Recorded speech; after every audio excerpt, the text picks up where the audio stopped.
વાત કરીએ હળવદની તો સતાયુએ લોકશાહીને કહ્યું આયુષ્યમાન ભવઃ।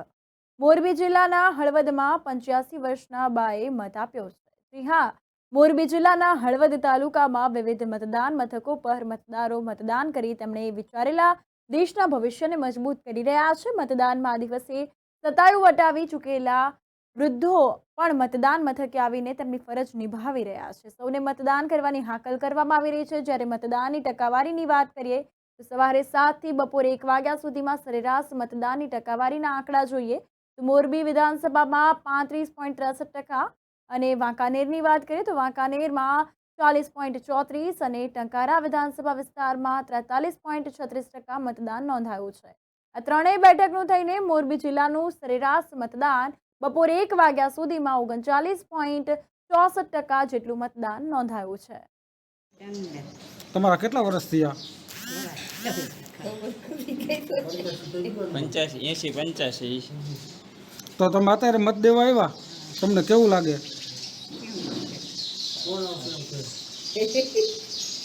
કોણ જીતશે?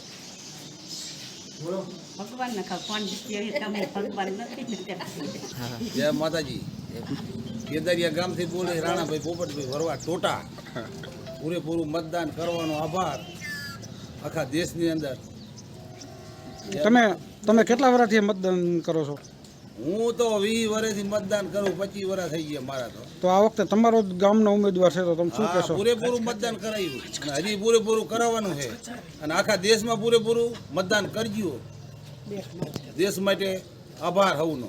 આજ બૂથ મથક ઉપર સારામાં સારું વોટિંગ થાય, હું વોટિંગ કરીને આવ્યો છું અને દરેક લોકો વોટિંગ અવશ્ય કરે એવું દેશના હિત માટે કાર્ય કરવું જોઈએ। કોઈ પણ પાર્ટી હોય પણ મતદાન સારામાં સારું થાય દરેક બૂથ ઉપર એવી અવશ્ય। મારા ગામની અંદર બૂથ નંબર 1 એમાં 25% વોટિંગ થયું છે હાલની સમયમાં। બૂથ નંબર 2માં 20% વોટિંગ થયું છે। ભારત માતા કી જય, વંદે માતરમ। તમારું નામ ગામ? અડિયલ રમેશ, રણજીતગઢ મારું ગામ। આજે ઇલેક્શન પર્વ આપણી માટે આંતરરાષ્ટ્રીય પર્વ ગણાય, કારણ કે જે આવા વિકાસના કામ થતા હોય ગામડે જોવી, સિટીમાં જોવી, કે જેને ઘર સુધી વિકાસ પહોંચાડ્યો છે અને આવા વિકાસના કાયમના માટે કામ થાય એના માટે આપણે ફરજિયાત વોટિંગ કરવું પડે। અને વોટિંગ સાથે આપણે એ પણ ધ્યાન રાખવાનું કે આપણા ગામની અંદર કોઈ વોટિંગમાં રહી ન જાય, તેની માટે ખાસ ઝુંબેશ ચલાવો અને ઘરે ઘરે જઈ અને બુર્જગ હોય એની માટે ગાડીની વ્યવસ્થા કરીને વોટિંગ કરાવવા લાવો। અને જે વિકાસ તો દેખાય જ છે કે દુનિયાની અંદર આજે જો ભારતનું નામ લેવાતું હોય તો વિકાસના હિસાબે જ દેખાય છે, બાકી